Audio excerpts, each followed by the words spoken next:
Alors, je vais donc ouvrir cette nouvelle session. J'en dirai deux mots tout à l'heure, cette nouvelle session. Simplement que vous ayez à l'oreille le fait que c'est la 20e sur le logement.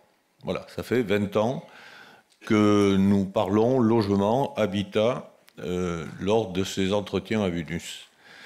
Alors j'en dirai deux mots tout à l'heure, tout simplement parce que je vais tout de suite passer la parole au maire du village, qui est Éric Iturralde. Éric. Merci Jean-Luc. Ongui et Tori Denelli, bonjour et bienvenue à tous. Je suis ravi de vous accueillir dans notre commune de Bunus et je vous remercie pour votre présence si nombreux à Inchaucheta. C'est avec un grand honneur et un grand plaisir que je m'associe à l'accueil de Jean-Luc pour cette nouvelle édition des entretiens d'Inchaucheta 2021. Un merci tout particulier à Madame le ministre Emmanuelle Wargon qui nous fera l'honneur de sa présence cet après-midi pour la deuxième année consécutive. Cela montre bien sa volonté dans la résolution de cette problématique et sa confiance aux débats de qualité qui sont organisés en ces lieux pour y parvenir. Pour cette édition, encore de la grande qualité pour la réussite de ces débats, tant au niveau des acteurs professionnels du logement qu'au niveau de la représentation politique. Bravo encore à l'association Choupastera et à son président pour l'organisation de cette journée. Comme d'habitude, pour ceux d'entre vous qui ne connaissent pas Bunus ou qui viennent pour la première fois, s'il y en a, je ne peux vous laisser dans l'ignorance et une remise à niveau s'impose. Bunus, c'est le village où j'ai toujours vécu, comme beaucoup des villageois. Mon village, c'est une grande famille de 150 habitants. Nous nous trouvons au cœur du Pays basque intérieur, au pied du pic de Belchou, qui culmine à 1129 mètres, que vous avez sur votre gauche, ou sur votre droite pour vous, aux portes du massif des Arbailles et sa plus grande forêt de hêtres d'Europe. Nous sommes ici dans le quartier du Haut, à 2 pas du bourg du village, avec son église Saint-Jean-Baptiste du XVIIIe siècle, un atypique et unique fronton à 3 murs pour pratiquer la pelote basque et aussi notre maison communale. Dans le quartier du Bas, vous trouverez la mairie, un cabinet de kinésithérapie et notre boulangerie-épicerie. Nous comptons parmi nos villageois des entrepreneurs artisans, charpentiers, maçons, plombiers, plâtriers, boulangers, pâtissiers, épiciers. Puis nous avons une dizaine d'exploitations agricoles avec élevage de volailles, bovins, porcins et ovins de race locale produisant du lait, fromage, yaourt et de la viande. Tous les agriculteurs sont des chefs d'entreprise jeunes, dynamiques, solidaires et passionnés par leur métier. Au niveau social, nous accueillons plusieurs associations ayant un rayonnement intercommunal dans la vallée, notamment des associations culturelles et sportives pour l'apprentissage des danses basques et de la pelote basque, et ensuite pour l'animation, un club des aînés et un comité des fêtes. Dans notre vallée d'Ostibaré, qui est composée de 8 communes, pour environ 1500 habitants, nous disposons de 2 écoles primaires et un collège privé. Au niveau activité économique, nous avons beaucoup d'entrepreneuriat artisan dans le bâtiment et surtout agricole, mais aussi une fromagerie industrielle implantée à l'Arceveau à 5 km avec plus de 150 salariés. Voilà donc une brève présentation de la commune et sa vallée. C'est vrai, on n'a pas de quoi vous en mettre plein la vue, mais notre objectif est de s'adapter au mieux et au plus juste, et avec bon sens en tenant compte du bien-être collectif et en essayant de maintenir ce qui nous paraît le plus essentiel. Essentiel, vital, prioritaire. Voici quelques mots qui résonnent dans ma tête lorsqu'on évoque cette problématique du logement. Comment dire à nos jeunes qui travaillent tous et veulent avoir leur logement? Écoute, Michel, désolé pour toi, ça va être compliqué pour que tu aies ton chez-toi. J'ai plus de terrain disponible. Essaie de voir pour acheter et rénover la vieille ferme d'en bas qui est vide. Et lui me dire, Oui, mais c'est en indivision. Ils ne s'entendent pas entre eux pour vendre. Il y a un des fils qui préfère garder la maison pour venir en vacances l'été. Et de toute façon, je n'ai pas les moyens de retaper la maison. C'est trop cher. Mais même s'ils voulaient vendre, tu as vu à combien c'est vendu la maison du village voisin? Au village voisin, les acheteurs, je ne les connais même pas, ils ne sont pas d'ici.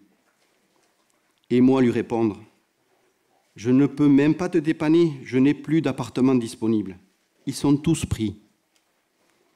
Voilà un exemple de situation résumant en partie la problématique de l'habitat en Pays basque rural, mais pas seulement. Pourquoi sommes-nous dans cette situation? Pourquoi continuons-nous chaque année à aller chez Jean-Luc Abunus, dans cette merveilleuse vallée d'Ostibaré au Pays basque? Alors la réponse est en partie dans la question, certes, mais plus sérieusement, c'est pour trouver des solutions. Et il y a eu des résultats, il y a eu des avancées. Bon nombre d'amendements sont issus de nos débats, mais ce n'est pas suffisant. Avons-nous tous les outils nécessaires? Avons-nous établi des règles suffisantes? Si tel est le cas, nous pourrons réussir à résoudre le problème, à la seule condition que le logement soit considéré prioritaire dans la politique gouvernementale de notre pays, parce que c'est vital. Je vous souhaite de bons débats et une excellente journée. Mileshker.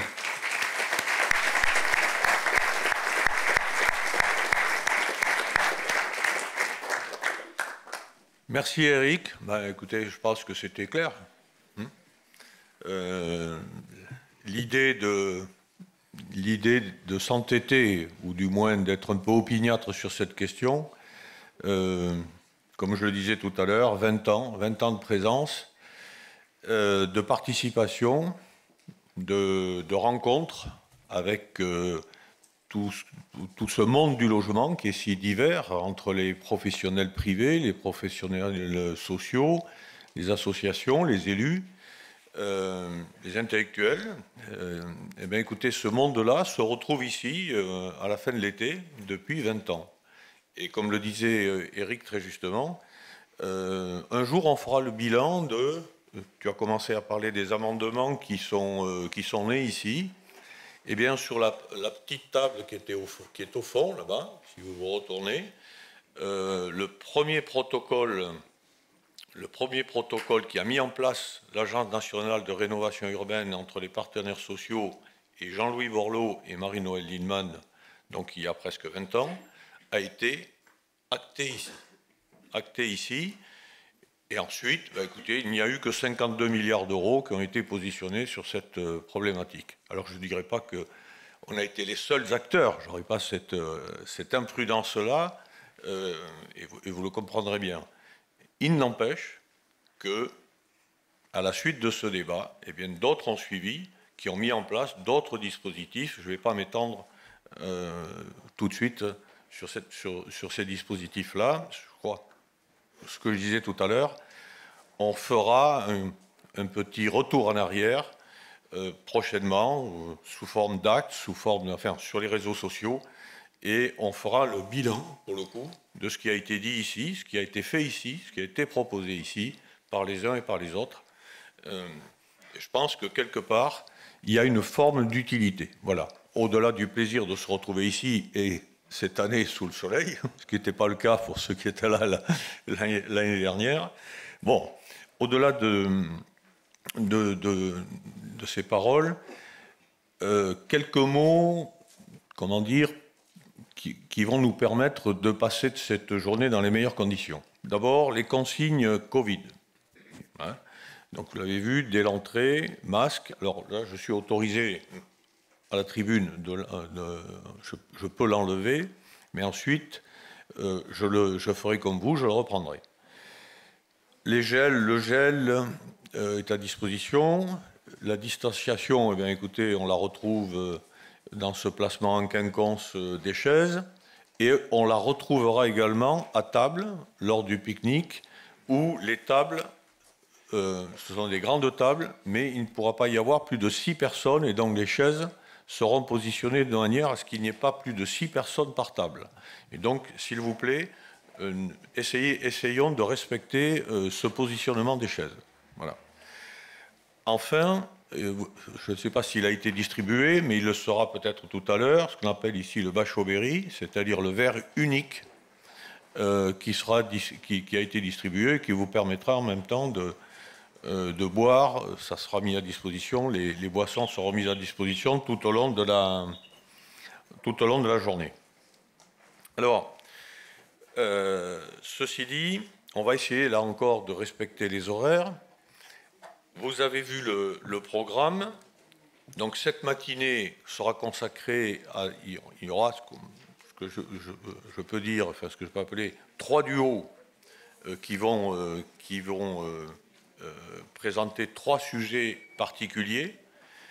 Le premier sujet, on a la chance d'avoir François Leclerc et Catherine Sabat qui nous présenteront en toute première avant-première d'ailleurs le résultat d'une enquête sur l'évolution des souhaits de nos compatriotes au fil de l'eau, mais surtout avec la conséquence de la crise sanitaire. Et puis, le rapport qui a été demandé à Girometti et à Leclerc par Madame Vargon sur l'état du logement en France. Donc, on aura la primeur de ces résultats.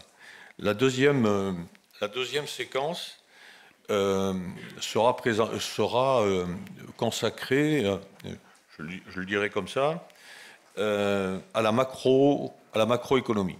Donc, Pierre Madec, économiste à l'OFCE, et Jean-Claude Drian, qui est professeur à l'école d'urbanisme de Paris, dresseront le portrait, j'allais dire, de ces 4 dernières années en matière notamment de production, mais pas que. Et puis un troisième sujet autour d'un élément de la vie qui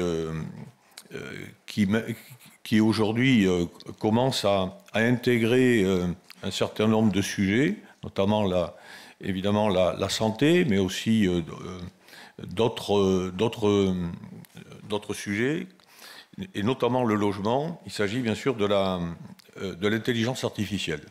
Et donc David Gruson et Claire Guidi présenteront leur travail respectif, l'un sur le logement et l'autre sur le principe d'éthique concernant la mise en place de l'intelligence artificielle dans le logement. On terminera la matinée, avec une intervention de Philippe Laurent, qui est le secrétaire général de l'Association des maires de France et qui est candidat à la succession de François Baroin. Ensuite, nous aurons donc le pique-nique en gros de 12h30 à 14h.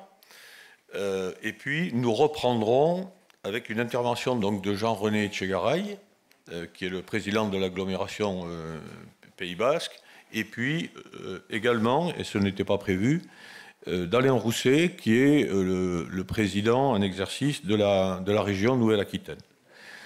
Ensuite, nous aurons l'intervention de Madame Emmanuelle Vargon, donc la ministre déléguée au logement.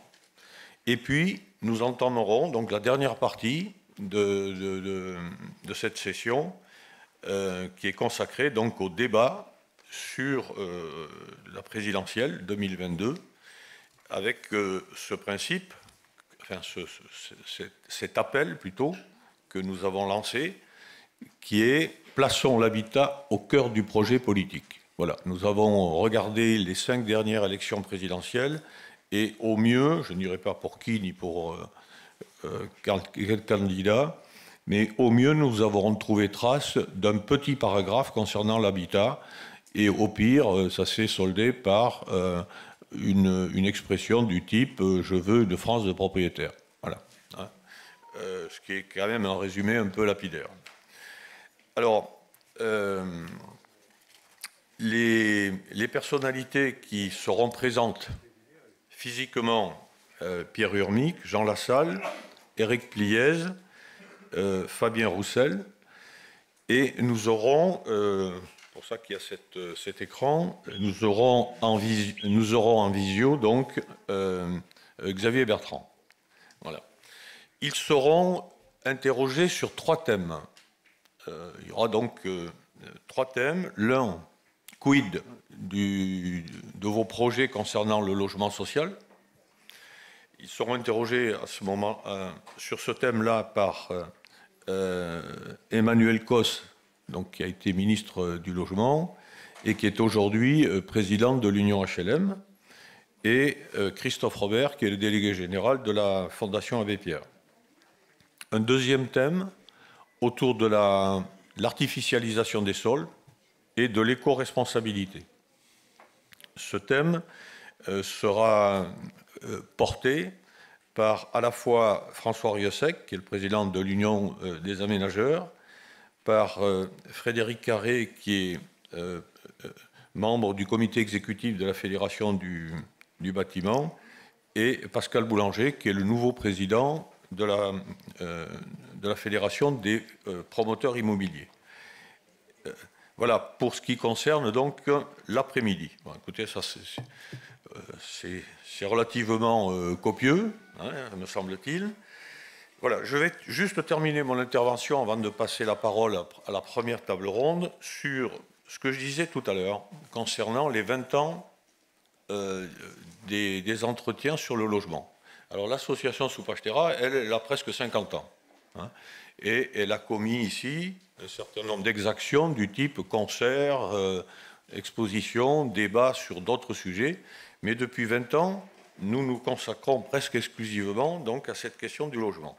Alors, l'association, en 2 mots, parce que ça me paraît important, de dire qu'il y a, pour vous recevoir dans les conditions que vous vivez, il y a eu 97 bénévoles qui ont travaillé en amont pour préparer les problématiques, universitaires, étudiants, professionnels du logement, mais il n'y a pas que des professionnels du logement. Il y a des bien sûr qu'il y a des spécialistes. Pour faire ce travail-là, on ne s'improvise pas. Hein. Mais il y a aussi, et ça, Eric le disait tout à l'heure, le village, les habitants de Bunus, les habitants de l'Ostibaré, qui est la vallée en fait, qui nous reçoit, sont évidemment partie prenante. Et ça, on peut légitimement les remercier, puisque l'accueil, manifestement, vous convient. Ce fonctionnement,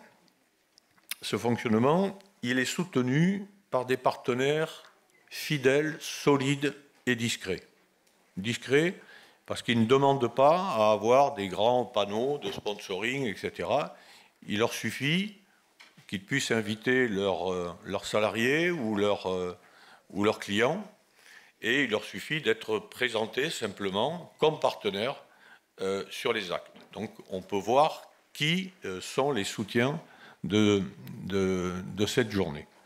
Et puis enfin, il y a ce qu'on appelle au Pays Basque une kutxa, parce que, oui, il y a quand même si tout le travail est fait bénévolement, je prends simplement l'exemple des journalistes qui vont animer les tables rondes, ils ne sont pas ici pour faire des ménages, ils sont là gratuitement. Voilà.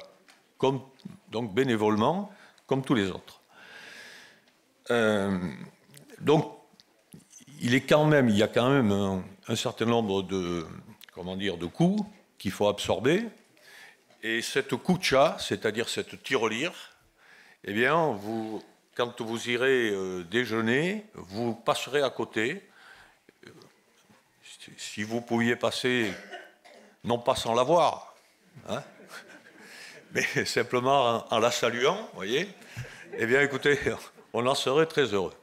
Voilà, sans plus tarder, je vais passer la parole donc à Cyril Poy, qui va animer ce duo, et recevoir donc Catherine Sabat et François Leclerc. Merci.